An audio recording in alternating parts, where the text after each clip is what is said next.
সনাতন ধর্মের সবচেয়ে প্রাচীন গ্রন্থ বেদ। বেদ হল ভগবান নারায়ণের আত্মবচন। সৃষ্টির আদিতে মানব হেতার্থে ভগবান নারায়ণ বেদ জ্ঞান প্রদান করেন। শাস্ত্র এবং শব্দকোষ অনুসারে ঈশ্বর শব্দের অর্থ নিয়ন্ত্রণকর্তা, অর্থাৎ যিনি আমাদের নিয়ন্ত্রণ করেন, যার দ্বারা আমরা পরিচালিত হচ্ছি। হিন্দু পুরাণে তিন আরাধ্য দেবতা হলেন ব্রহ্মা, বিষ্ণু ও মহেশ। ব্রহ্মা হলেন সৃষ্টিকর্তা, বিষ্ণু হলেন পালনকর্তা এবং শিব হলেন ধ্বংসকর্তা। এইবার আজকের আমাদের এই ভিডিওর আলোচ্য বিষয় হচ্ছে ব্রহ্মা, বিষ্ণু এবং মহেশ অর্থাৎ শিব, এই তিন দেবতার মধ্যে আদি দেবতাকে অর্থাৎ কার সৃষ্টি আগে হয়েছে, সবটাই আজকের এই ভিডিওর মধ্য দিয়ে আমরা জানবো। কিন্তু তার পূর্বে নমস্কার, আমি অভিজিৎ। আমাদের এই চ্যানেলের ভিডিওগুলো যদি আপনাদের একটুও ভালো লেগে থাকে তাহলে অবশ্যই সাবস্ক্রাইব করতে ভুলবেন না। তো ব্রহ্মা, বিষ্ণু এবং মহেশ এই তিন দেবতাদের মধ্যে কার উৎপত্তি আগে হয়েছে এবং এদের মূল শক্তির আধারও বা কি? সনাতন ধর্মের মোটামুটি 18টি পুরাণ থেকে এই বিষয়ের ওপর ভিন্ন ভিন্ন তথ্য পাওয়া যায়, যার মধ্যে শিব পুরাণ এবং বিষ্ণু পুরাণ এই দুটো পুরাণ থেকেই পাওয়া তথ্যগুলোকে বেশি গ্রহণযোগ্য বলে মনে করা হয়। এই তিন মহাশক্তি বা ত্রিদেবের উৎপত্তিকে নিয়ে রয়েছে বহু বিতর্ক। বিষ্ণু পুরাণ অনুযায়ী প্রথমে এই মহাবিশ্বে কিছুই ছিল না, সম্পূর্ণ শূন্য ছিল এই মহাবিশ্ব। সেই শূন্যে ছিল কেবলমাত্র এক উজ্জ্বল গর্ভ, যার নাম হিরণ্যগর্ভ, যার মধ্যে ছিল অসীম এবং অনন্ত জ্ঞান। ঋগ্বেদ অনুসারে হিরণ্যগর্ভ থেকেই সৃষ্টি শুরু হয়েছে। পরম ব্রহ্মেরই এক রূপ হল এই হিরণ্যগর্ভ। এই হিরণ্যগর্ভ থেকেই পরম ব্রহ্ম তার ইচ্ছা অনুসারে বিরাট রূপ ধারণ করেন। এই বিরাট হলেন পরম ব্রহ্মের আত্মা, তথা যা তার জাগ্রত অবস্থাকে প্রকাশ করে। তিনিই হচ্ছেন আদিপুরুষ ভগবান শ্রী হরি নারায়ণ। এরপর প্রভু তার মধ্যে থাকা স্ত্রী অংশ থেকে যোগমায়ার সৃষ্টি করেন এবং বিরাট রূপ থেকে চতুর্ভুজ রূপ ধারণ করেন এবং সেই চতুর্ভুজ রূপ শ্রী বিষ্ণু নামে যোগ নিদ্রায় মগ্ন হন। এরপর শ্রী বিষ্ণুর নাভি থেকে একটি পদ্ম ফুলের কলি সৃষ্টি হয় এবং শ্রী বিষ্ণুর এক প্রতিরূপ গিয়ে ওই পদ্ম ফুলের কলিকে প্রস্ফুটিত করে। ওই প্রস্ফুটিত পদ্ম থেকে ব্রহ্মার সৃষ্টি হয়। এরপর শ্রী বিষ্ণু তার ভ্রুকুটি থেকে একটি রুদ্রাক্ষের সৃষ্টি হয়। ঠিক তারপর শ্রী বিষ্ণুর এক প্রতিরূপ গিয়ে ওই রুদ্রাক্ষের বিস্ফোরণ ঘটিয়ে শিবের সৃষ্টি করেন।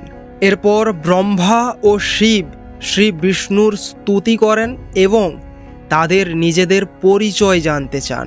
তারা বলেন, হে নারায়ণ, জন্ম যখন দিয়েছেন তাহলে পরিচয়ও প্রদান করুন। তখন শ্রী বিষ্ণু মধুর হাসি হেসে বলেন, আমিও যা আপনারাও তা, অর্থাৎ আমার প্রতিরূপী হচ্ছেন আপনারা।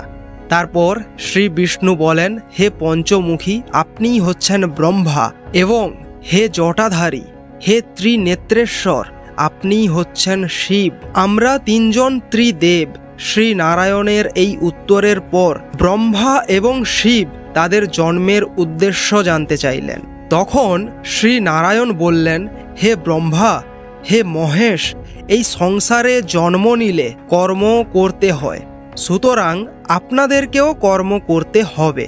তারপর শ্রী বিষ্ণু ব্রহ্মাকে বলেন, হে ব্রহ্মা, আপনিই হচ্ছেন সৃষ্টিকর্তা, আপনি সৃষ্টি করবেন। তারপর মহেশ অর্থাৎ শিবকেও বলেন, হে শিব, আপনি হচ্ছেন সংহারকর্তা, আপনি এই জগতের সংহার করবেন। আর আমি নারায়ণ যখন নিরাকার রূপ থেকে সাকার রূপ ধারণ করেছি তখন আমাকেও কর্ম করতে হবে। আমি বিষ্ণু রূপে এই জগতের পালন করব। সবশেষে শ্রী বিষ্ণু ব্রহ্মাকে বললেন, হে ব্রহ্মা, আপনি গিয়ে সৃষ্টির রচনার প্রারম্ভ করুন। তারপর ব্রহ্মা এবং শিব সেখান থেকে প্রস্থান করলেন। ঠিক এরপর শ্রী বিষ্ণু শীষনাগের শয্যা থেকে উঠে দাঁড়িয়ে প্রণব মন্ত্র ওম এর উচ্চারণ করলেন। তখন তার বাম হাত থেকে মা মহালক্ষ্মী আবির্ভূত হলেন। তারপর মা মহালক্ষ্মী শ্রী নারায়ণকে জিজ্ঞাসা করলেন, হে পরম শ্রেষ্ঠ, আপনি নিজেই তো সম্পূর্ণ ছিলেন, তাহলে আমায় কেন সৃষ্টি করলেন? তখন শ্রী বিষ্ণু মধুর হাসি হেসে বললেন, আমি জানি আমি সম্পূর্ণ, আমি সেই প্রদীপের মতো পূর্ণ, যার থেকে অন্য প্রদীপ জ্বালালেও তার পূর্ণ আলো পূর্ণই থাকে। তবু হে প্রিয়া, চাঁদ যেমন চাঁদনি ছাড়া, ফুল যেমন সুগন্ধ ছাড়া, সূর্য যেমন তার নিজের তেজ ছাড়া অসম্পূর্ণ, তেমনি আমিও তোমাকে ছাড়া অসম্পূর্ণ। সেই সঙ্গে শ্রী বিষ্ণু আরও বললেন, আজ থেকে আমি ঘোষণা করছি, আজ থেকে কোনো পুরুষ নারী ছাড়া অসম্পূর্ণ, অর্থাৎ কোনো পুরুষ নারী ছাড়া সম্পূর্ণ হবে না। আর এই সম্পূর্ণতাই নতুন প্রজন্মকে আনবে। তারপর শ্রী বিষ্ণু আরও বললেন, আমার নাম আজ থেকে লক্ষ্মীপতি, এবং আমার নারায়ণ নামের পূর্বে তোমার নাম যুক্ত হবে, অর্থাৎ লক্ষ্মী নারায়ণ। তারপর মা লক্ষ্মী বললেন, তোমায় কোটি কোটি প্রণাম শ্রীহরি, আমার কাজ বলে দিন। তখন শ্রী বিষ্ণু বললেন, তুমিই আমার প্রেরণা, আমি তোমার থেকে প্রেরণা পেয়েই সৃষ্টি পালন করব। আর তুমি ব্রহ্মার সৃষ্ট প্রাণীদের ওপর ধনের বর্ষা করবে। ঠিক তারপর শ্রী নারায়ণ ব্রহ্মার কাজে সহায়তা করার জন্যে যোগনিদ্রায় মগ্ন হলেন এবং যোগের মধ্য দিয়ে ব্রহ্মাকে শক্তি প্রদান করতে থাকলেন। তো এই ছিল বিষ্ণু পুরাণ অনুযায়ী ত্রিদেবের উৎপত্তির কাহিনী। তো এইবার আমরা জানতে চলেছি শিব পুরাণ অনুযায়ী ত্রিদেবের উৎপত্তির কাহিনী। শিব পুরাণ অনুযায়ী ব্রহ্মা, বিষ্ণু ও মহেশ্বর অর্থাৎ শিব, এই ত্রিদেবের মধ্যে প্রাচীনতম হচ্ছেন মহেশ্বর অর্থাৎ শিব। তিনি বাকিদের সৃষ্টি করেছেন, শিব পুরাণ তেমনটাই বলছে। তিনি আসলে স্বয়ম্ভু, তাকে কেউ সৃষ্টি করেনি, তিনি নিজে নিজেই উদ্ভূত হয়েছিলেন। যখন এই বিশ্ব ব্রহ্মাণ্ডে কিছুই ছিল না তখনও তিনি ছিলেন, আবার এই বিশ্ব ব্রহ্মাণ্ড যখন একদম ধ্বংস হয়ে যাবে তখনও তিনিই থেকে যাবেন। তবে আরও একটা কাহিনী রয়েছে। শিবপুরাণ অনুযায়ী ব্রহ্মা ও বিষ্ণুর কলহের ফলে নাকি আবির্ভূত হয়েছিলেন ভগবান শিব। কি সেই কাহিনী? একবার ব্রহ্মা ও বিষ্ণুর মধ্যে প্রবল সংঘর্ষ হয়, তাদের মধ্যে কে শ্রেষ্ঠ এই বিষয় নিয়ে। বিতর্ক যখন একদম তুঙ্গে, তখন আচমকাই সেখানে আবির্ভূত হয় এক প্রকাণ্ড জ্বলন্ত স্তম্ভ। সেই স্তম্ভের শুরু কোথায়, কোথায় বা তার শেষ, তা যেন খুঁজে পাওয়া যাচ্ছিল না। এরপর শোনা যায় এক দৈববাণী, বহু ক্রোশ দূর থেকে ভেসে আসা সেই স্বর দুই দেবতাকে জানিয়ে দিল, এই স্তম্ভের আদি এবং অন্ত যিনি খুঁজে বের করতে পারবেন তিনিই শ্রেষ্ঠ। ঠিক তখনই সঙ্গে সঙ্গে হাঁস হয়ে আকাশের দিকে ভেসে চললেন ব্রহ্মা, এবং অন্যদিকে বিষ্ণু শূকরের বেশে জমি খুঁড়ে ওই স্তম্ভের অন্ত খোঁজার চেষ্টা করলেন।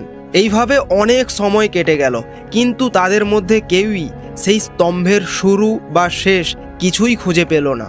ভগবান বিষ্ণু সেই জ্যোতির্লিঙ্গের শেষ প্রান্ত খুঁজতে সক্ষম না হলে নিজের পরাজয় স্বীকার করেন, কিন্তু ব্রহ্মা শ্রেষ্ঠত্বের লোভে সেই জ্যোতির্লিঙ্গের শেষ প্রান্ত খুঁজে না পাওয়ার পরেও নিজেকে বিজয়ী ঘোষণা করেন। তখনই তাদের সামনে আবির্ভূত হন শিব।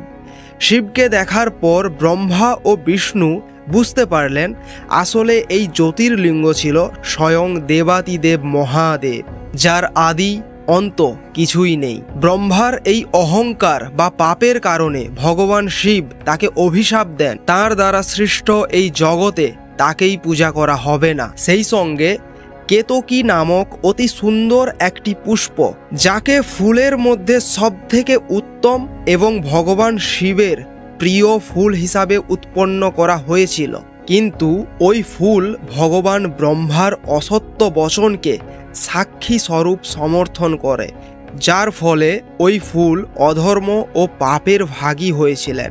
তাই ভগবান শিব কেতকী পুষ্পকে অভিশাপ দিয়েছিলেন, কোনো পূজায় এই ফুল ব্যবহার করা হবে না। এবং ঠিক এরপর ভগবান শিব কাল ভৈরব রূপ ধারণ করে ভগবান ব্রহ্মার অহংকারী পঞ্চম সৃষ্টিকে তার শরীর থেকে আলাদা করে দিয়েছিলেন এবং ঠিক তারপর শিবের চিরন্তন অর্থাৎ আদি এবং অন্তহীন রূপকে দেখার পর তারা বুঝতে পারলেন শিবের আসল পরিচয়। এভাবে বিভিন্ন পৌরাণিক তথ্য পর্যবেক্ষণ করলে বোঝা যায় এক এক ক্ষেত্রে এক এক আরাধ্যকে আদি বলা হয়েছে। আজকের এই ভিডিওতে আপনারা জানলেন কোন দেবতার উৎপত্তি আগে হয়েছে, অর্থাৎ কোন দেবতা আদি। ভিডিওর সম্পর্কে নিজেদের মতামত কি কমেন্ট বক্সে অবশ্যই কমেন্ট করে জানাতে পারেন। ভিডিওটা ভালো লাগলে লাইক করবেন, শেয়ার করবেন। ধন্যবাদ।